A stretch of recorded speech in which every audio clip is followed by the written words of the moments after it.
I'm Nate the Effing Great, and what did I just watch?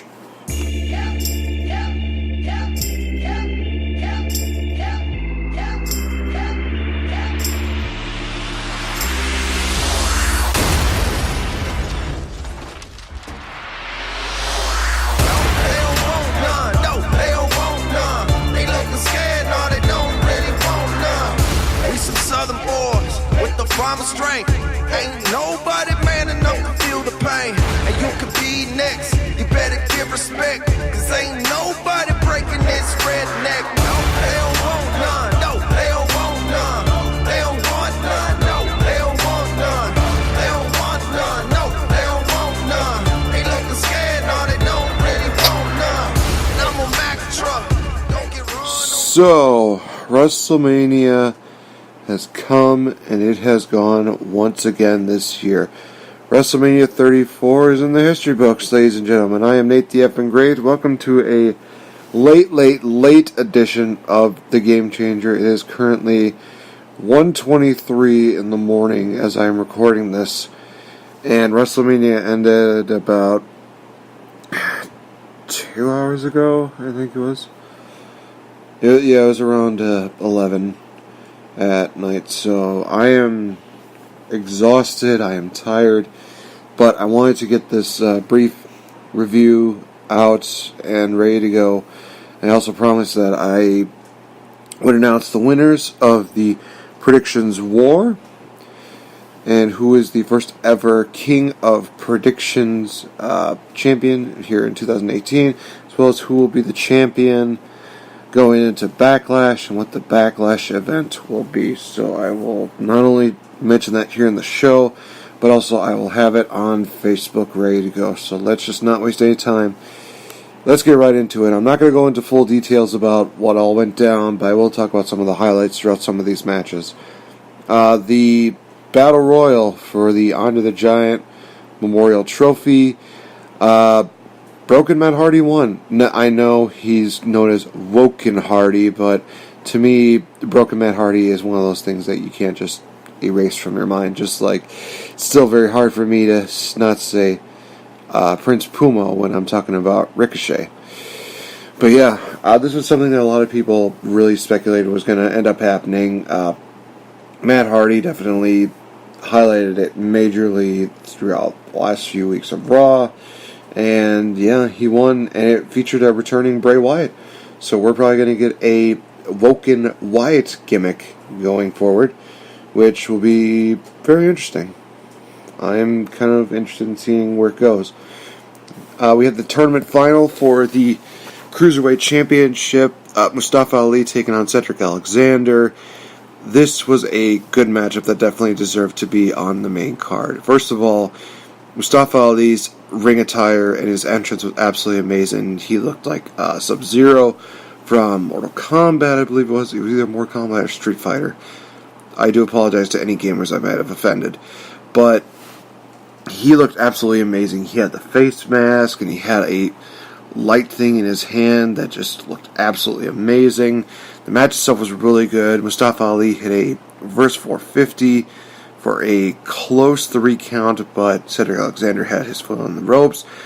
Cedric would soon hit the lumbar check a few minutes later for the 1-2-3.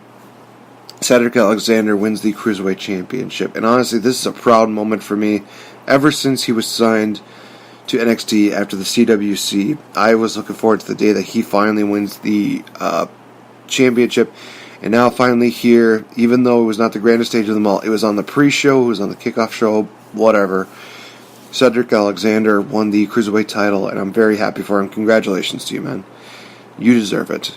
We had what I like to call the Miss WrestleMania Battle Royal, or WrestleMania Women's Battle Royal. This was a very unique matchup because it not only featured women from Raw and SmackDown, but also from NXT. A couple of the names that were in the NXT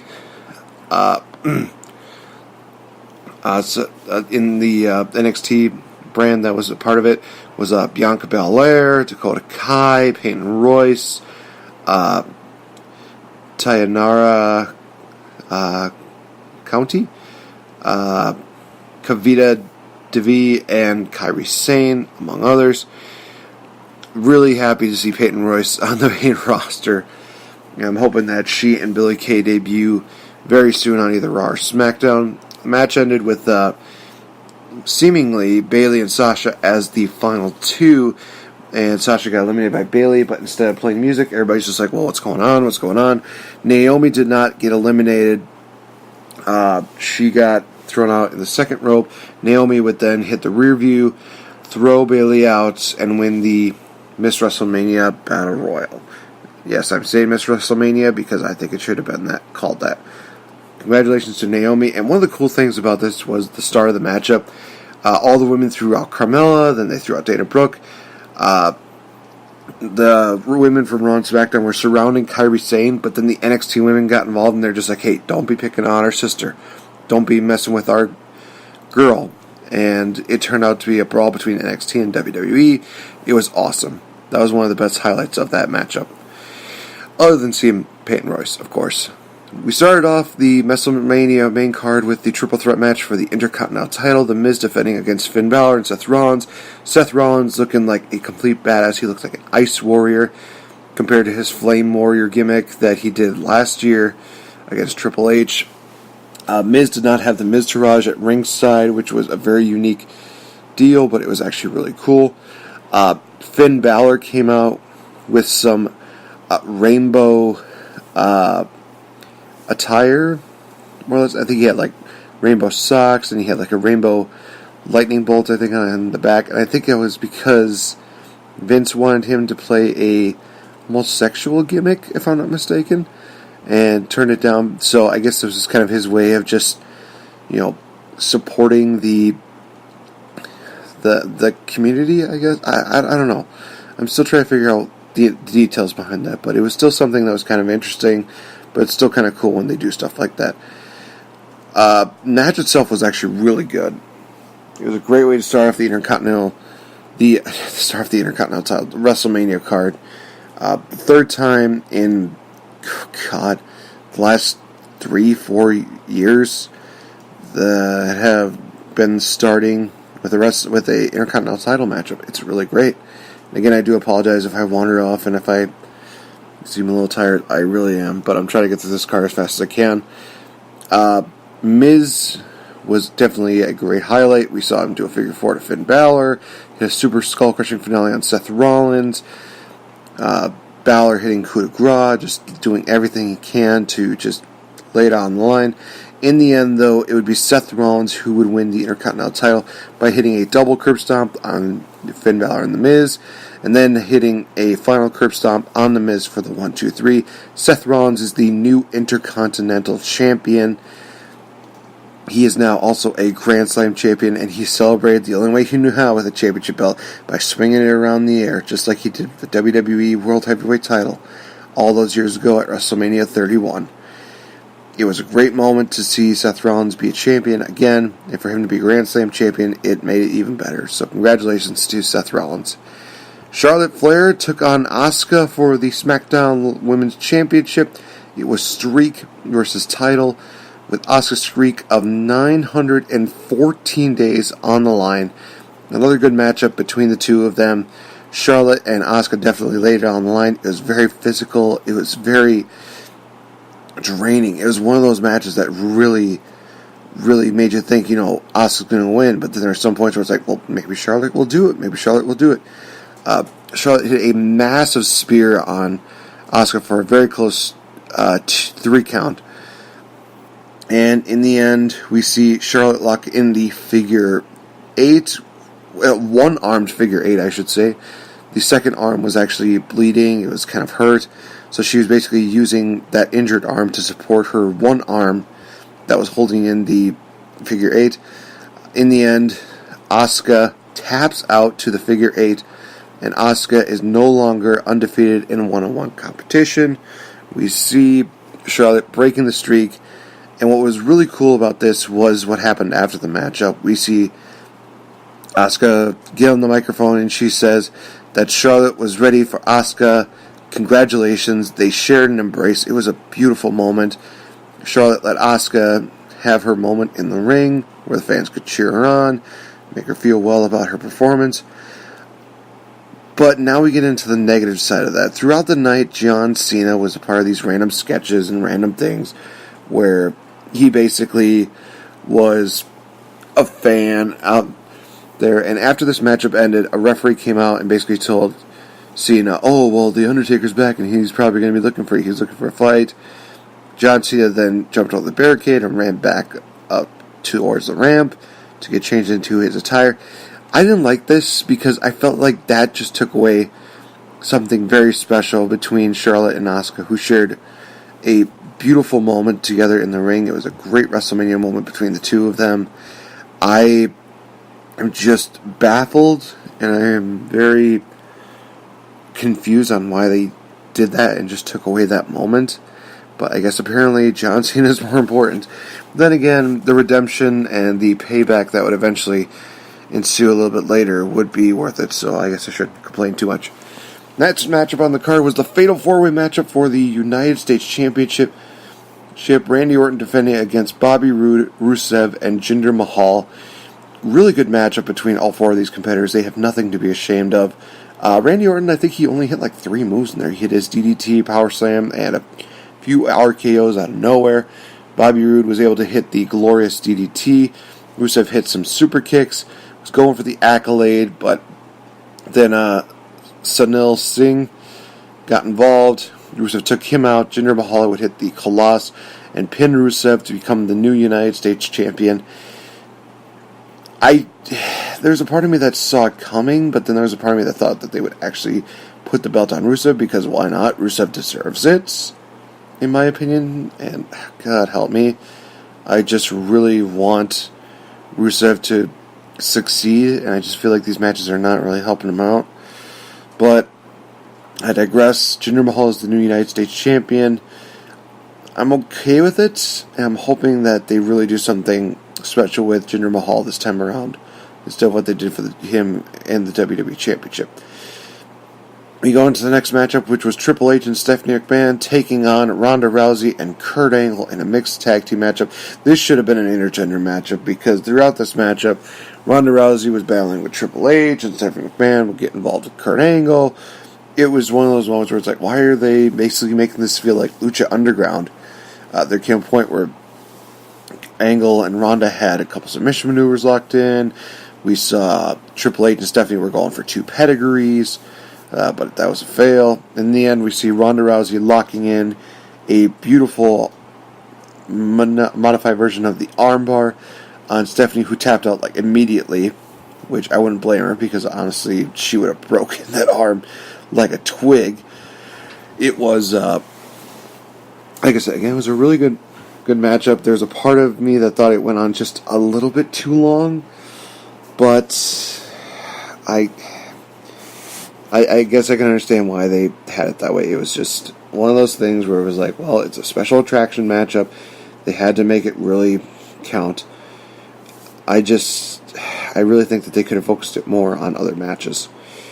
We had the triple threat tag team matchup for the WWE SmackDown tag team titles, in which we saw the Usos defend against the New Day and the Bludgeon Brothers. Bottom line, Bludgeon Brothers dominated, destroyed everybody. New Day and Usos tried their best, but in the end, Harper and Rowan become the new SmackDown Tag Team Champions. Totally okay with this. This was a long time coming. Congratulations, Bludgeon Brothers, on your victory. Or as Val likes to call you, the Bumbling Bearded Brothers, or Bearded Bumbling Brothers. Whatever. Either way, Harper and Rowan are finally Tag Team Champions. And to be honest, one of the things that kind of freaked me out a bit was what felt like a weird version of Willy Wonka, but with pancakes. Because the Usos came out, they're panning out pancakes, and then they had like these little people coming out with, dressed up as pancakes. It was really weird. Then you see these little guys doing the worm, and you saw them doing cartwheels and weird stuff. It's just like, what is the point of all this? What exactly is this? I don't understand. We move on to the next matchup, in which we saw John Cena in action We thought that he was going to be taking on The Undertaker, but no. Here comes Elias, who comes out, and basically he trashes New Orleans, he trashes John Cena. Cena hits an attitude adjustment. Cena's going up the ramp until we hear gong, lights go out. Lights come back on. There's a blue lights in the ring where we see the jacket, the gloves, the hat of The Undertaker. Then lightning hits it in the center of the ring. Undertaker comes out eventually. And we get John Cena versus The Undertaker at WrestleMania in a very short-filled matchup. Undertaker dominated this 90% of the way. And he was able to hit a high-angle chokeslam on John Cena, then the tombstone, 1, 2, 3. Undertaker defeats John Cena at WrestleMania. And one of the things that Josh hinted at was the fact that Undertaker had a hip surgery or something like that about a year ago. So, it was kind of nice to see him actually doing pretty well. He definitely looked better than his match against Roman Reigns last year. He didn't look like he was limping. He didn't feel like very old. Didn't feel like his body was bothering him that much. So it was really cool to see that. Undertaker, like I said, picking up the victory. At first I was totally against it, but now that I'm looking back at it, it's kind of like, okay, I guess it works. John Cena basically got buried at WrestleMania. This is payback for Rock and Eric Rowan. Yeah, see how many people catch that reference. We move on to the tag team match between Kevin Owens and Sami Zayn, take on Shane McMahon and the returning Daniel Bryan. Shane McMahon basically getting wrecked every which way. Then Daniel Bryan would eventually get involved after a pre-match assault by Kevin Owens and Sami Zayn. Daniel Bryan would eat a haluva kick and pop a powerbomb, but still be able to kick out. In the end, we see Daniel Bryan locking the label lock after a running knee to Sami Zayn for the tap out, and Daniel Bryan and Shane McMahon win. Kevin Owens and Sami Zayn, they are still unemployed, so they're probably going to go to Raw. They might go to NXT. Who knows? Maybe they're just taking time off. Only time will tell. We see Alexa Bliss defending the Raw Women's Championship against Nia Jax. Basically, this was more Nia dominating. Alexa Bliss had a good move every now and then, like the twist of Bliss from on the top from the outside. DDT on Nia Jax, which I thought was absolutely amazing that she hit that. But Nia Jax would come back in the end and hit a second rope super Samoan drop to Alexa Bliss, pinning her 1, 2, 3. Nia Jax is the new Raw Women's Champion. Really great to see that. She has earned it. She deserves it. Nia Jax, you do a great job. Keep up the good work. Congratulations to you. We get the Wrestle Kingdom rematch between AJ Styles and Shinsuke Nakamura for the WWE Championship. There was a lot of really good stuff in here, such as AJ Styles working on the leg of Nakamura to wear down the Kinshasa. Nakamura working on the back of AJ to neutralize and eliminate the Styles Clash and the Phenomenal Forearm, if the case may be. It was, again, a really good matchup. A lot of great chain wrestling between the two of them. In the end, we see AJ Styles hit a Styles Clash on Nakamura for the 1, 2, 3. And AJ Styles retains.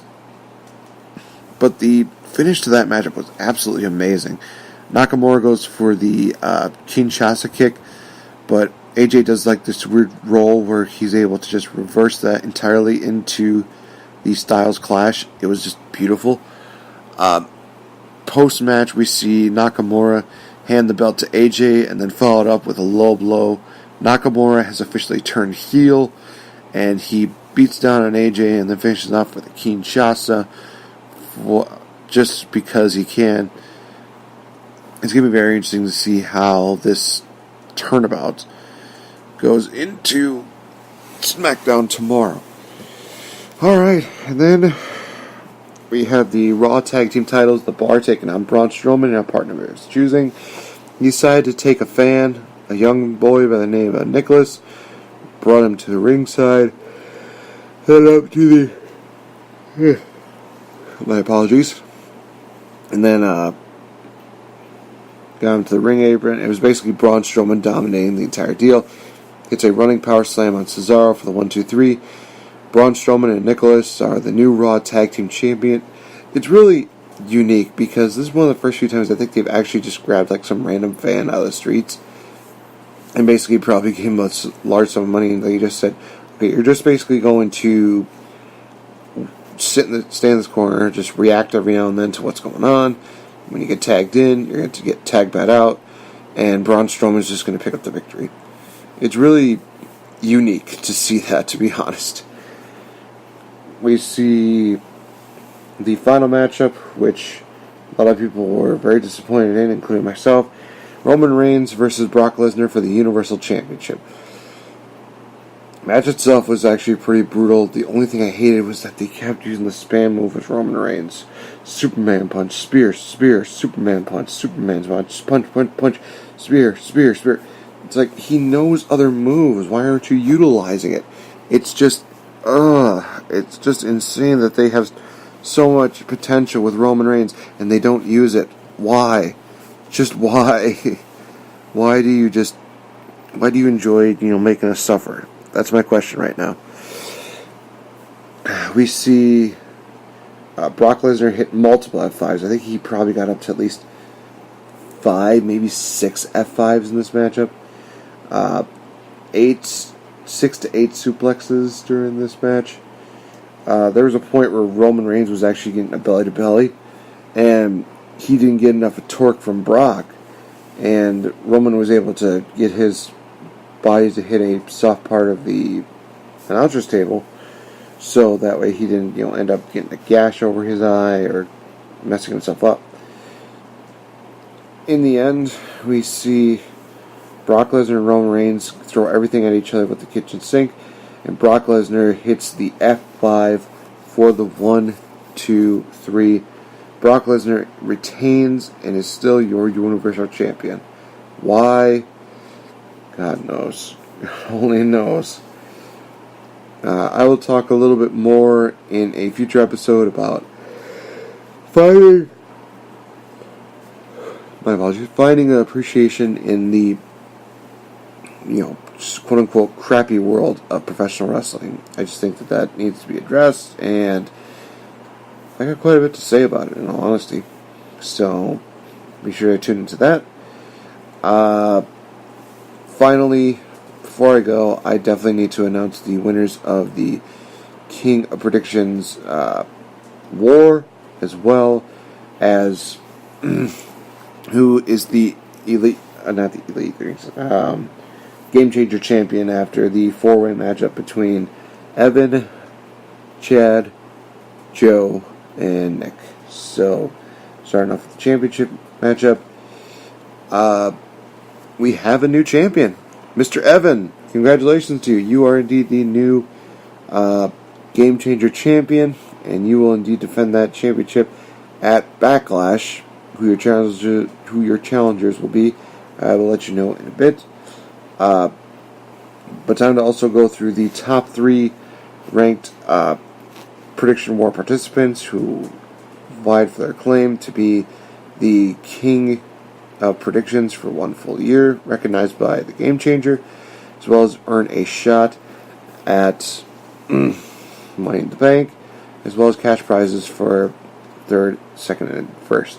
So in 3rd place, we have Mr. Roberts, better known as Bobo. He will receive his $25 in the near future. We'll definitely have to talk about that. We have Mr. Joe, who finished in 2nd place. I can maybe pull up his name, because I would like to at least give him a fair. At least like to at least be nice about it instead of just saying like, oh, just Joe. Joe Radzinski, he finished 2nd, so he will receive $50, as well as the opportunity to host an episode of the Game Changer with me, where he will pick the subject. And the 1st place winner, the winner of the king of predictions, who will be known as that for a full-fledged year and get his title shot at Money in the Bank, as well as a $100 gift win. That was Mr. Nick Marvin.